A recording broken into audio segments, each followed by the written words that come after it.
Lazy D here. In this video, I want to show you a solution to a problem I've been observing with a lot of these newer body style Rangers. I maintained quite a few of these in the last year or so. I've found 11 mice expired in air boxes and one in a belt housing.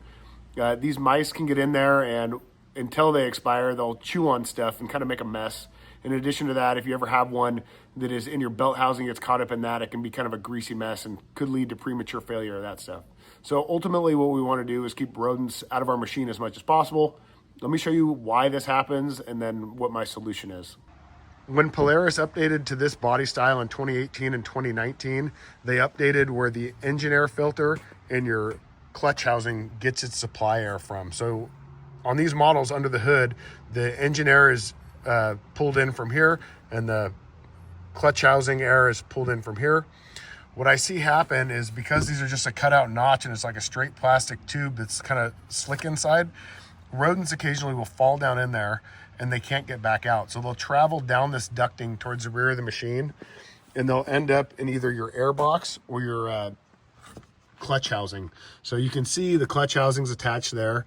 Usually I think they can get out of the clutch housing because there's an open exhaust, although I have found them in there. And then the intake, I have my air filter out here, but you can see down here in the bottom of my filter housing, at some point when a rodent was in here, they chewed through this dust ejector or check valve that's down there.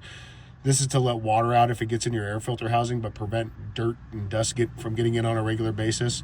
So now with this missing, towards the rear lower part of the machine where the air filter housing is, you're pulling in quite a bit of dusty air, which will shorten your air filter life. So you definitely want to make sure if that's missing to replace it.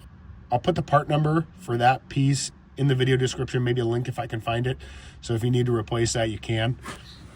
In addition to that, I've seen when I pull these air filters out after rodents have been in here, that while they're still alive, they'll chew on your air filter, which is not a big deal where there's a bunch of wire like this, but they'll chew on the corners and I haven't seen them start chewing on the end, but I'm just kind of fearful that if they were in there long enough, potentially they could chew a hole, or for some reason they decided to chew here, they could chew a hole right through your air filter. So we really want to prevent rodents from getting into our machine. So let me show you my solution here.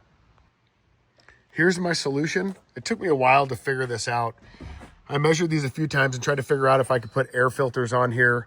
And then I thought about it, and I really didn't want to add more air filtration. I just wanted to stop the rodents from getting down there. I don't think they're going down there because they smell food. I think they're just kind of exploring. So even though there are some openings that maybe a mouse could squeeze through, a small one, I think this is going to prevent most of the rodents from getting down these machines.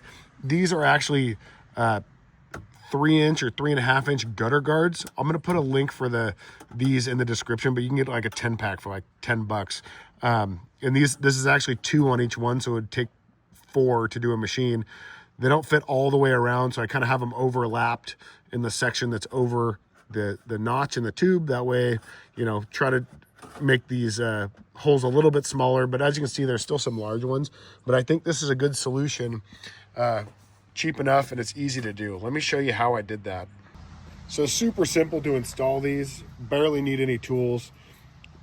These hose clamps are a 6mm head or a flat head, so you could use either one of those. Some cutters, and then the gutter guards. So all I did is I loosened this as loose as it would go without the clamp falling out.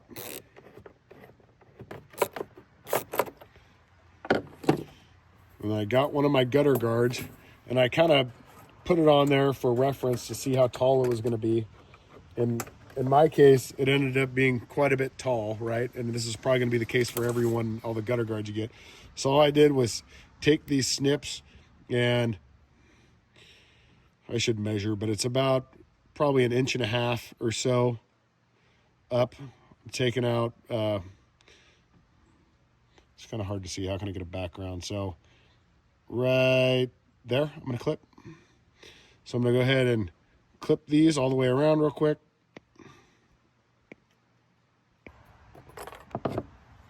So I've got it clipped.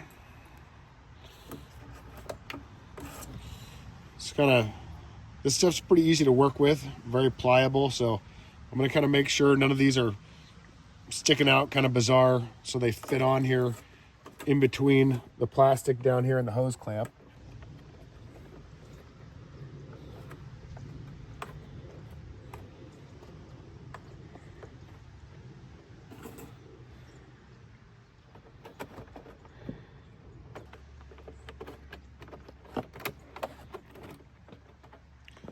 once I have these both on there, you can just kind of squeeze this and shape it.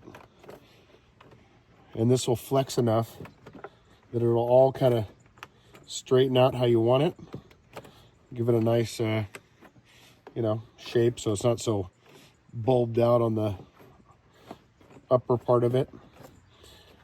And once I have that where I want it, I'm just going to retighten this clamp.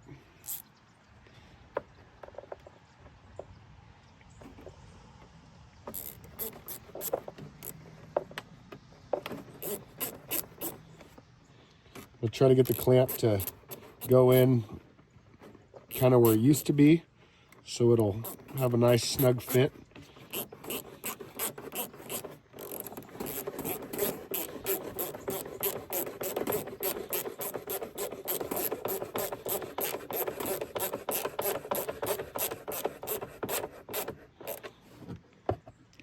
And then if I want to shape this anymore, you can kind of press down the top a little bit and flatten it down. And it's that easy. So I'm just going to do that on both sides and cover this back up, and that's it. So the total time it took me to do this was about 10 minutes, I'd say. So real easy DIY. If you want to see the product I use, I'll have it in a link in the video description. And as an Amazon affiliate, I'll get a little kickback, but it ain't much on freaking $10. But hopefully this is a good solution for you. If you like this content, please like, subscribe, comment. Thank you.